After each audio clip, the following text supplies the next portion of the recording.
Hello, hello, hello. I do not own the rights to this music. I guess I'll put that out there. But listen to the music, guys. Take a few more minutes for people to get in. I hope you guys are having a wonderful Memorial Day. I had a pretty good Memorial Day. I just worked, but I worked from home. Everything was virtual. So, but I was able to connect with some people that I've been struggling to connect with. And that was dope. So I am so happy. Tonight is Monday. Tonight is our night. We are going to enjoy ourselves. It's going to be a good conversation. It is Memorial Day. So I wanted to have a special, um, I really did want to have a special segment on Memorial Day. So I was like, okay, God, what are we talking about today? And so that is what this is what he brought to me. So I'm excited to share with you all. And so I'm hoping that you all enjoy the conversation. Enjoy the conversation. Also, if you are able to, type in the chat where you're listening in from, ask questions. I am home. So I feel as if because I'm home and it's a nice day outside, um, there's noise in the background, y'all. So, but this is live and uncut. So, um, y'all work with me and we're going to get through this as quickly, but as wonderfully as possible. Um, so, yeah. So, welcome. It's your girl, Dr. Tasha Rose, your transparent sister in women's healing. And welcome to another episode of Healing Unlocked CT. It is the 19th segment, guys. This is the 19th episode. I am super, super happy and super, super proud of myself for just keeping up with the cause. It has been amazing. It has been exciting. I'm still looking for more people to join and to participate within the segments, the episodes, because there's so much out here that people need to hear about. There are people that want to share their story, and I am here for it. So if you are someone who would like to share their story on one of these episodes, please contact me. I will be honored to have you on as a guest, right? So we got you guys know that today is a day that most of us have the day off. Most people had the day off for Memorial Day if you are not like an essential worker or you didn't take the day off, right? Most people have holiday. This is like their holiday time where they have cookouts, family time. They just enjoy their families. However, we also need to make sure that we remember and understand that Memorial Day is for us to honor those who went to war back at the Civil War, because it was created around Civil War time. Um, it was created due to honoring individuals who did not return from the war, right? So that is the term of memorial, because many of these people did not return from going over there and fighting the war. And so although, like, we might have people who have been in the service, who have served, they've come home, and that's when we celebrate them on Veterans Day. But today we celebrate those who went over to the war but never had a chance to make it back home with their families. So I wanted to just kind of give a little bit of history around that, because I think that for so many of us, we don't really pay attention to the differences between the two. I know for a long time I didn't really understand why we would celebrate Memorial Day and Veterans Day, but it makes sense. And I do believe that anyone who served in the service, if you've been hurt or anything like that, I think even on today, I still respect you and I still want to honor you. So, I'm happy for anyone who went and served and came home. And people might have gone over there and hurt themselves and had to come home. So I'm going to honor you regardless, although today is um, really about those who didn't make it back home. So we do celebrate Memorial Day, which is amazing. I wanted to talk a little bit about how um, the impact of people of color who, lost their loved ones during the war, how that has impacted them. What were some of the supports that they lost out on? So, just the inequality of it all, the psychological impact that the military had on people in the Black culture. My personal experience having a father who did serve, but again came home, um, and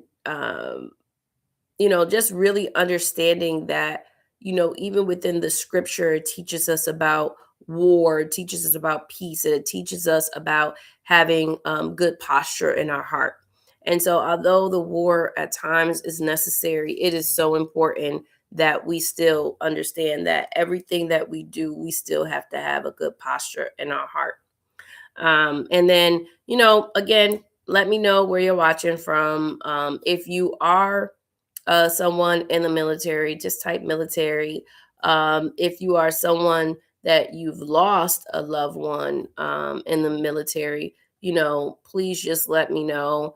And again, my condolences. I'm so grateful for you to even come in and check my channel out. I appreciate it. And if you would like to share your story, I'm up for it. All right. So one of the scriptures that I would like to talk to you guys about is Psalms 46:1.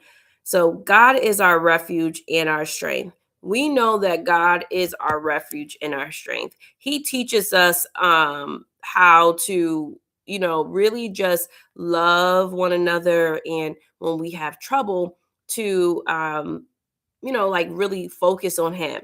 And that is so so important. um and so when we think about God is our refuge and our strength, many people who had gone over to the war, they really did believe that God was going to protect them and was going to get them out of there. And for the most part, we you would hope that would be true. But again, some people died for us. Some people had to lose their lives for us in order to protect us from the things that were happening with that, overseas, right? So, when you think about Memorial Day, when you think about people going over and fighting a war, like even now, when we think about so many young people have lost their lives over it in this war now. And it's so heartbreaking to know that so many young people went over there, because they didn't have a choice, but also like 20 years old, 21 years old. It's always our young people that never really get a chance to grow, right? And they go in wanting to do something for our country, and they end up losing their lives. And when I think about that, I'm like, what happens with their families? How do they families cope with, you know, being excited that their child or their loved one wanted to do something for this country, but then to know that their loved one won't be able to come home? How does that impact them? Does that change their heart or their mind about the military? Does it harden them? I always wonder, like, how does that shape you when you lose a loved one due to war? And so when you look at scripture, it says Ecclesiastes 3:1 and 4, it talks about a time to weep and a time to mourn, right? We have time that we're going to cry and we're going to mourn those. But at the end of the day, God is there to comfort us. He's there to give us peace, give us strength. And I do believe that, especially in the Black culture and Black communities, when individuals went over to the war and never came home, that is what many of the families had to depend on, and that was the love of God, because many of them did not receive the the the services that many of their white counterparts did. So when their loved ones didn't return, what happened to them, right? When a service member doesn't return, um, the loss is not only emotional; it can become financial, relational, and generational to the family that they left behind. Right? Far, far, like for many families, there are times where now the grief was sometimes paired with so many different things within the community, such as unequal access to resources, right? Benefits and advocacy. There was barriers to stable housing, employment, and education. There was feeling unseen in the public eye and the remembrance of their loved ones and recognition. Many of those Black Americans that went into the Civil War, they were not acknowledged. Their families just never heard back from them. Their families just never seen them again, and it wasn't acknowledged as a veteran. Someone who lost their lives in combat. When we think about other things, it's like the families had to deal with not having the help uh, that they needed. It wasn't given out fairly. Families learn how to survive, right? So now we think about now, even today, many of our families just learn how to survive. They're on survival mode, and when we think about it, we've been surviving for so long in this nation, and we handle it ourselves, right? Our communities had to come together and help those families who lost their loved ones from the war. Um, they couldn't depend on the system, so we had to depend on each other, right? And that was important.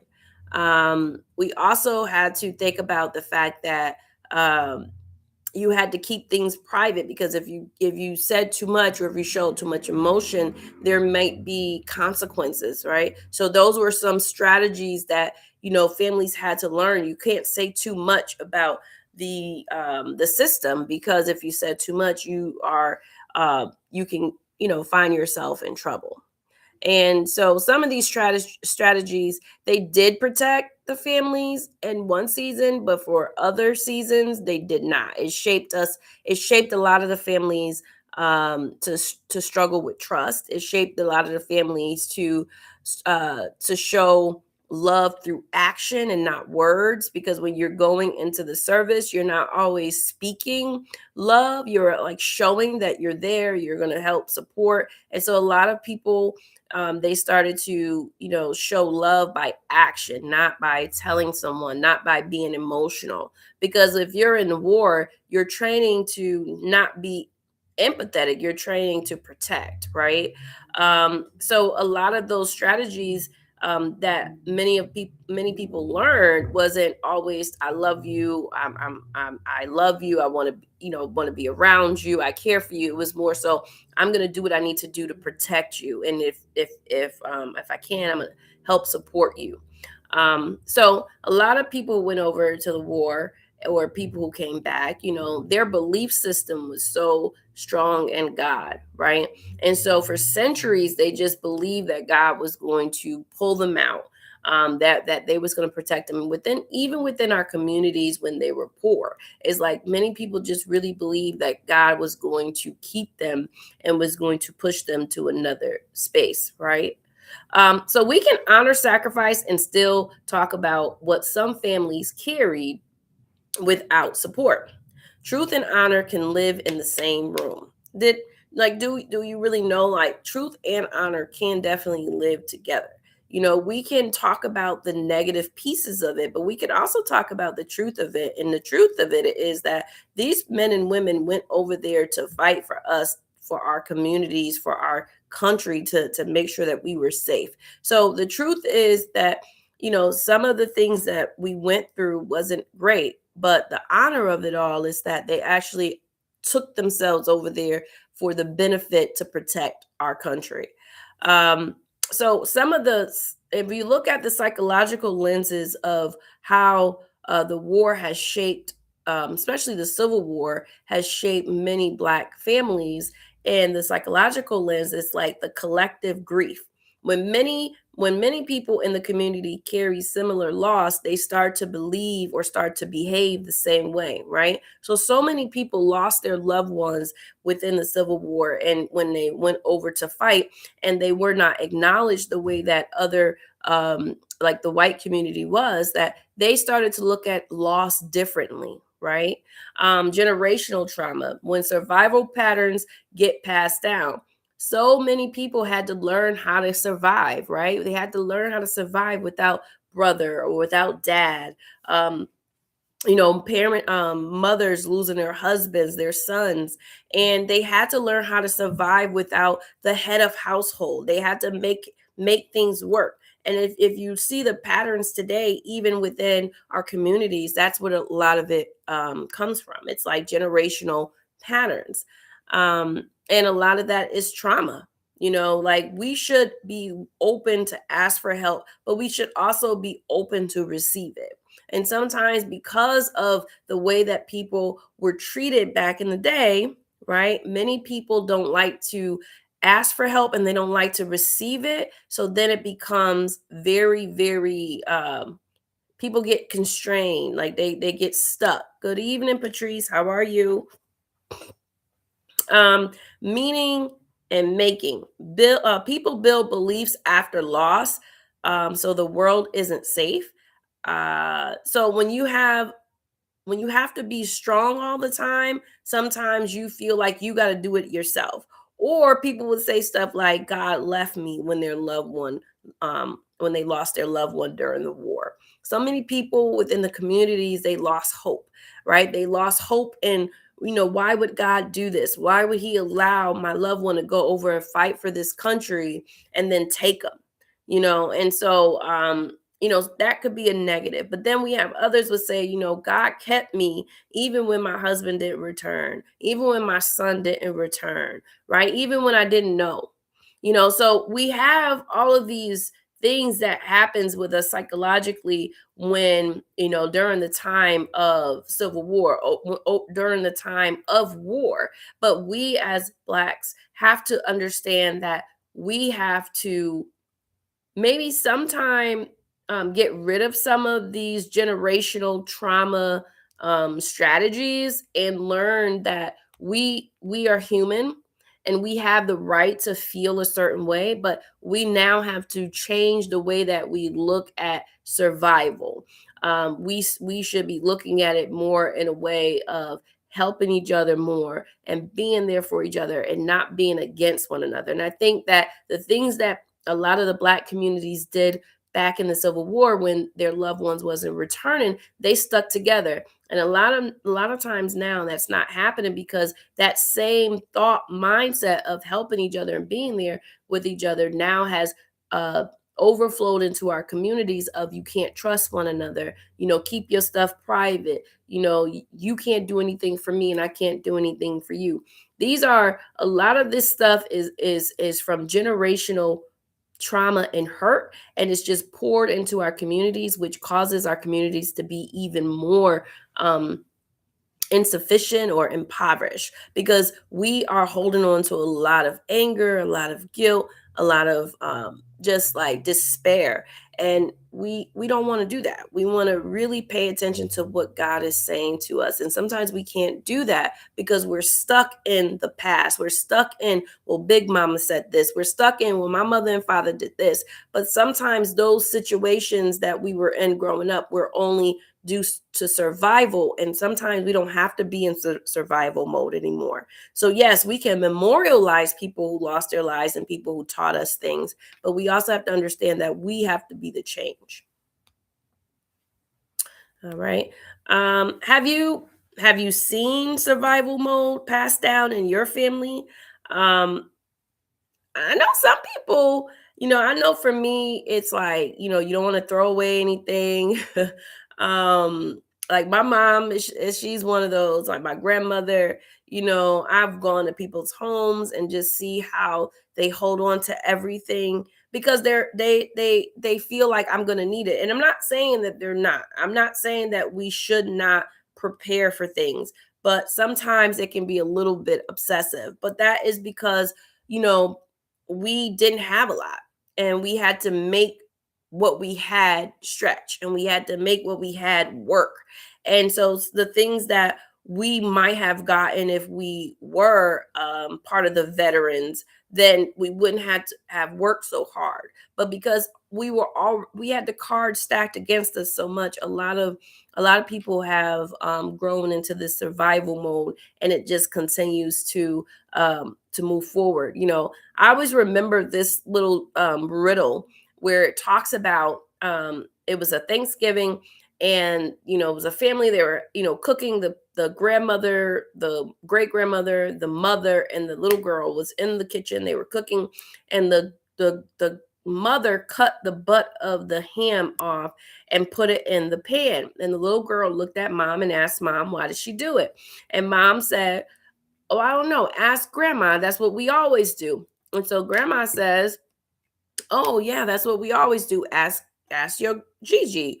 And she went and asked, and the great grandmother said, well, when back in the day, the pans weren't big enough, so we had to cut off half of that ham to put it in the pan.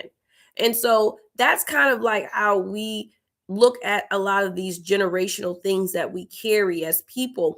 We will do things just because it's being passed down, but it doesn't always mean that it's a good generational pass down. Sometimes we pass things down that maybe if we stop for a moment and ask, like, why did this happen, or is it working for us? Then we can change it, and we don't have to keep walking within those same generational traumas. So when we look at scripture, Proverbs 31 and 8 and 9 says, speak up for those who cannot speak for themselves, right? So there are some time we get into spaces in our lives and we might meet someone who might be struggling or might have gone through something. And we know that they're going through something, but because sometimes we feel like we can't or we shouldn't mind someone else's business, we don't say anything. We don't help. We don't try to figure out how we can be more uh of a servant for someone, because we only look at where we are, right? And because sometimes we're told to mind your business. We're told that you need to, worry about you and not the other person. But God is saying that sometimes we got to speak for those who cannot speak for themselves, right? Isaiah 1 and 17 talks about seek justice and correct oppression. When we think about a lot of the people who lost their lives, and over the years, many of those black uh, veterans, their families were identified, and they were finally properly buried or given the medals that they deserve. And I look at the things that the Black America, we have been identified, and we have been seeking justice, and we have been shown that the oppression is not, it wasn't healthy. But we also realize that we're still oppressed in some ways, right? But God is saying that we have to correct oppression. So we also have to make sure that although many of us were not honored or were not noticed during the Civil War and prior, or even now, we have to keep fighting for what's right. We have to keep fighting the good way, so that our hearts don't get hard, so that we don't get off alignment with God. So core psychological concepts in plain English, it says training for survival, military culture often rewards emotional control, vigilance, and toughness. Those traits are can protect someone in combat, but can feel confusing at home. So when I think about individuals who were in the service, right? Um, a lot of times they're not as emotionally connected. They work hard, they provide, but they have some pieces of them that they don't talk about. And that can cause them to feel disconnected or to be looked at as disconnected at home. Maybe you had a grandfather or a great grandfather or uncle who was very harsh, but always had his stuff in order, always was able to help you. That's what they're talking about, the training for survival, but not emotional connection. Hypervigilance, always scanning, always ready. Loved ones may interpret this as a distance or irritability. Many people came back from the war with PTSD, but people didn't understand that. Right. And so they say, oh, such and such is crazy. Or, they went to that war, they ain't come back right. Yeah, because they have PTSD. Now they don't really understand why they're so stressed out for loud noises, especially the older people who've been in the service. And, these new things have come out over the last 30, 40 years of PTSD and different things like that. But they they interpret love as distance, right? They might say something like, I love you, and it's like, but you don't say it, and they're like, well, I shouldn't have to keep telling you that. That makes them uncomfortable, because telling someone that you love them or seeing someone feeling emotional could be a negative thing, and when you're training for service. Emotional suppression versus emotional regulation. Individuals who have been in war, they suppress more than regulating their emotions, right? They don't know how to manage their emotions, so they suppress them. So that's why a lot of them are really, like, really hardworking people. Attachment and affection. Some service members show love through provision, protection, and consistency more than words and physical affection. That's just what we've been talking about. They're consistent more with the I'm going to do for you than any affection when it comes to physical or emotional. And then we have the generational patterns. If parents didn't receive tenderness, it can be hard to give tenderness even with a good heart. So even a lot of our parents, they have good hearts, but because they weren't taught tenderness, by whoever was might have been over at the war, they now don't know what that looks like. My father was also part of the military. Um, and I just remember, like, me and my sister was actually talking about this. Like, my dad loved us. He would do anything for us. I know he would. But my father wasn't big with words. He didn't say I love you often. He didn't, like, give us hugs all the time. It wasn't until I started getting older and I would initiate things, and I started to feel a little bit more loved, right? And that emotional piece. Not to say that I wasn't loved by my dad, because I know how he showed up for me, how he was there, how, he disciplined me. That showed me that he loved me. But I realized that because of his background, a lot of the way that he showed love was through consistency, right? Showing up, keeping his word. That's how he showed love. So as I became as I started looking for a relationship, that's what I looked for. I looked for someone not telling me they love me, but more so showing me, showing up for me, being consistent, me not having to ask for something when they know I need it. And I guess, like, for me now, when I think about that, that's why it's so easy for me to go ahead and get things done if no one's around to do it for me, because I was so used to my dad helping me and making sure I had everything I had. Thank you very much, Red Star. Are you part of the military? Did you lose anyone within the military? What are some of your experiences? My dad was, like I said, he was a provider. He wasn't like a lot of kissing and all that. I think my mom and dad, they showed affection to each other. But when I look at how my dad treated me, I think that it was just like he was very consistent in showing me how he loved me, but not really telling me how he loved me. So I definitely know that was a lot from that. And we've talked about his experience, not only from him growing up, but also from his time in the service. And I can always say that too, just in general, when we talk about our past, like, if you have people grown up in a space where it wasn't a lot of affection, of course it's going to keep getting passed down. You don't have to be in the military not to accept or not to have those types of affection. I'm just saying in general, like some people who have been in the military or who have had that type of training, many of them may not hold that like empathetic space or that vulnerability piece. They're more protectors, providers, consistent individuals. So, have you ever had to learn someone's love language the hard way? You could type yes or you type no. And the reason why I'm asking that is because sometimes we don't really know someone's love language until we start doing or giving them something that we feel like they should love or they should like. And then they'll start telling us, well, I don't like when you do that. I'd rather you do X, Y, and Z. To me, I think that's like how you learn somebody's love language the wrong way or the hard way. Because it's like if they're not able to tell me, I'm only gonna give them what I know. So if you have the loved one who's unable to really like tell you how to love them, they're only going to give you what what they know, right? What did love look like in your house? Words, hugs, provision, protection, acts of service. That's important because in many black homes, they might have gotten hugs and kisses, but was it from the father? Was it from the mother? Who was it from? Many family members have served. Brother was in the army, grandfather, a few uncles and cousins who were in the Navy, one Marine. Oh, awesome. Thank you so much. Thank you so much for sharing.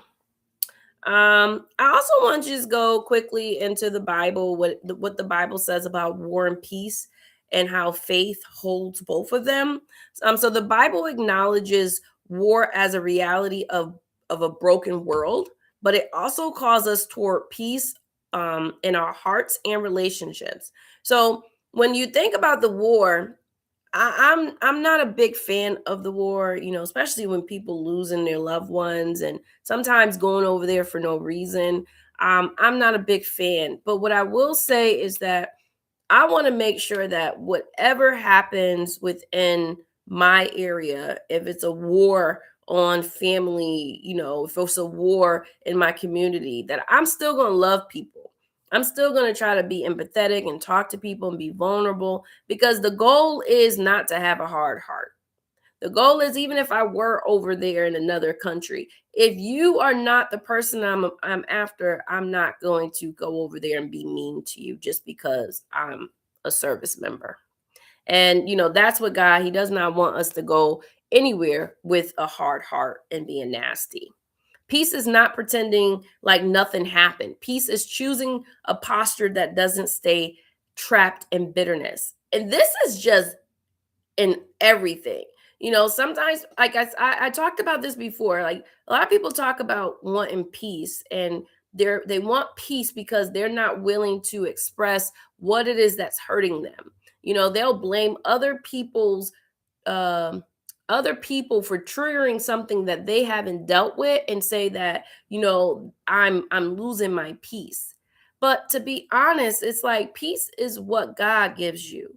It's you you acknowledging what's hurt you and dealing with it so that you can love and you can receive love even when you don't understand it, because some people look for peace and it's right there in their face, but because they don't understand it, they run from it, and so now it's no longer peace for them. It's a problem. And so God is really telling us that we have to be in posture to receive the love that people give us, and we have to be able to give it back. So don't be bitter. Don't hold on to things that people have hurt you with. And I look at this as a world or a broad thing, not just when it comes to the war or Memorial Day, right? This is just in reality because we have so many people that did come back from the war or their family members didn't have them back, and those people became bitter. And those people became very mean and they closed their hearts up. And it's not because of anything that the service member did, it's because of the fact that they're angry that they went over there and they didn't return.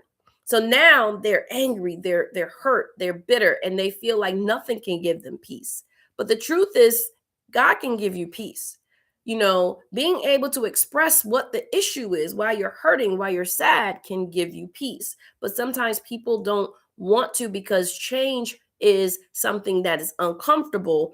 And if you change, then sometimes you have to feel the uncomfortable piece of it. So you feel like, I'm just going to isolate. I'm going to do things that really isn't making me happy, but at least I don't have to acknowledge the hard part. So Red Star said, it's weird because I feel more done with bitter, like experience the freeness of not having to battle others' perspectives. Yes, yes, this is true. And it's like you don't have to battle anybody's perspective, but you have to be in a space where you know that you're happy with how you're moving. You're not having those negative feelings about others or yourself. And so if you're saying, I don't want anybody else's perspective to put me down, but you still feel sad and you still feel this resentment, then I want you to do the work, a little bit more work for you on yourself, so that you can feel like if someone does give you their perspective, you don't take it to heart. You don't feel like they're coming for you, or you don't feel like you got to listen, right? Because sometimes we feel like because someone's given their perspective that either we got to defend ourselves, or they're trying to be mean to us. And many times when you start to feel that way, it's because you have to do some work within yourself, because something hasn't been truly truly resolved, right? So when you're starting to feel overwhelmed by someone else's perspective where it's taking you away from your peace, a lot of times it's something that you haven't dealt with. That's something that you have suppressed, that's still stuck within you. So that's why it's so important that we talk about the things that may make us want to be defensive when people may not even try to offend us, but because it sounds like that, we get offended. Now we want to argue, or we want to isolate, or we feel like I don't want to hear nobody's opinions. So Matthew 5:9 talks about blessed are the peacemakers. Romans 12:18 talks about live at peace as far as it depends on you. Isaiah 2:4 talks about swords into plowshares, the vision of peace. So God's vision of peace is basically sharing your heart with others, right? And so we have to know that the peace starts within our heart. If you are at peace within your heart, then you will be at peace. You won't have to push nobody away to say, I want to be at peace. Now, don't get me wrong. Now, there are some people that you're going to have to stay clear of, but you will know that it's nothing to do with you. It's nothing that they're doing to make you upset. It's just that either they're not at a space where they can deal with their stuff and you need to like move away from them, but it's not like you're not going to have any bitterness if you do that. And then I would think about like 5 takeaways to leave with you guys tonight. Honor the fallen with truth and respect. Remembering is holy. Remember those who you lost. Remember those who have been taken from war. Loss changes the family system. Grief can become financial strain. Roles shift and survive, and people can go into survival mode. So these are things that you have to remember when someone lose a person, right? Or you're going through change. These things happen. So remember, you got to be a little empathetic with people if they're being a little mean and nasty, right? Sometimes those things will shift, but you can't be nasty to someone because they're being nasty to you. Unequal support leaves a mark. When help isn't fairly given, families adapt, and those adaptations can shape beliefs for generations. Some people have this belief that this is my family is all I got. My family will always have my back. And to be honest, that isn't always the truth. Sometimes some of our biggest strains are our family. Sometimes we want our family to be right there with us because we're all dysfunctional. And so, of course, you're going to listen to your family for everything because none of you guys are doing anything that is productive and is bringing you happiness. A lot of times, our families are doing things that we did to just be in survival mode because we were either in abusive households, alcoholic addiction households, sexual abuse households. So, a lot of times we have that feeling that, our families my sister is this, my mother, my father, and it could be so unhealthy. But we stay in it because that's what we've been told, and because we're not ready to change or we don't feel like we need to change, the generation never shifts. So that generational bitterness, that generational those issues that just continue to happen, it's never going to stop. Mental health not being corrected, addiction not being corrected, adultery not being corrected, behaviors, attitudes not being corrected. Why? Because it's just generational. And if you stop for a moment and think about your life and you look at your family lineage, look at things that has not changed, look at things that continues to be the same way, and it's not healthy. And then look at somebody who stays away from the family and you see that they're living a pretty decent life. Those are the people that's trying to change that generational trajectory, and those are the people that you might want to go and chat with. Military love is often actions first. So provisional, protectional, we know that, right? And then choose peace on purpose. Peace is a practice, spirituality and psychologically. So that means you got to practice peace. That means you got to pray. That means you got to make sure that you're not doing anything to cause havoc on others. You have to make sure that your actions are peaceful and loving. You have to make sure that you're doing things consistently with what God says. And if you want people to treat you a certain way, you must treat them that way as well. All right. So I just feel like I wanted to give you guys something different tonight. I hope that it was helpful.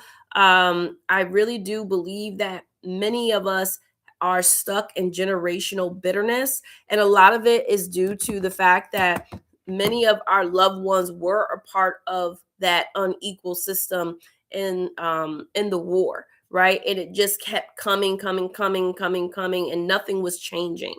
Many people are constantly still struggling with generational trauma that has never been challenged or never been changed. We have people that, you might get a better job as the generations go, but that mental is still there. That broken heart is still there. That bitterness is still there. So until we really pay attention to the fact that we can keep honoring those who we lose, we can continue to honor those who never return. We can keep honoring those that we love, but if we're not willing to change, if we're not willing to do better, we're gonna be stuck in these generational traumas and these generational what they call curses, but I call them circles, and it's never gonna have any room to change and become more healthy and be better.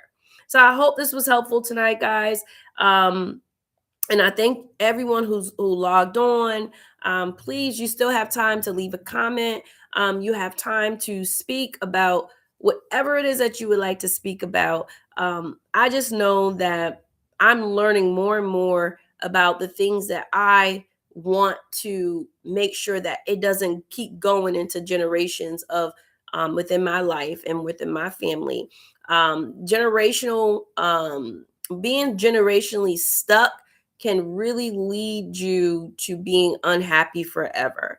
Um, I realized over the last few years that like I'm just not where I used to be, and so when you start to see like my grandmother is very stuck in her ways, she was not a very affectionate woman, which led my mom not to be much of a very affectionate woman, but my mother was consistent. She showed us how she loved, and now to just be able to see my mom change and be more vulnerable and be able to express herself, like that is a beautiful thing to be able to say, you know what, we are breaking those generational traumas, we are changing the hearts of our loved ones to make them soft other than bitter. It's never too late. I tell people that all the time. It's never too late to change the posture of your heart. You do not have to stay the same because something happened to you in the past, or someone told you you're supposed to behave a certain way because something happened to them in their past. We have to be able to build a bridge that's going to bring us closer to happiness and to joy. You know, when we use the word peace, I want you guys to think about joy. Are you feeling joy, or is it just a word? Is there change for the better? Or are you just continuing the cycle of being miserable, of teaching your children how to do unhealthy things? We have to be so, and we have to be so consistent with loving and not being bitter. So that is what I had to say tonight. I am so grateful that you guys joined me tonight, and I am so happy that, God allows me this platform because I love it and I love talking to you guys. So it is your girl, Dr. Tasha Rose, your transparent sister in women's healing. And I want you to know that I love you and God loves you too. And I pray that you guys have a wonderful week. Peace.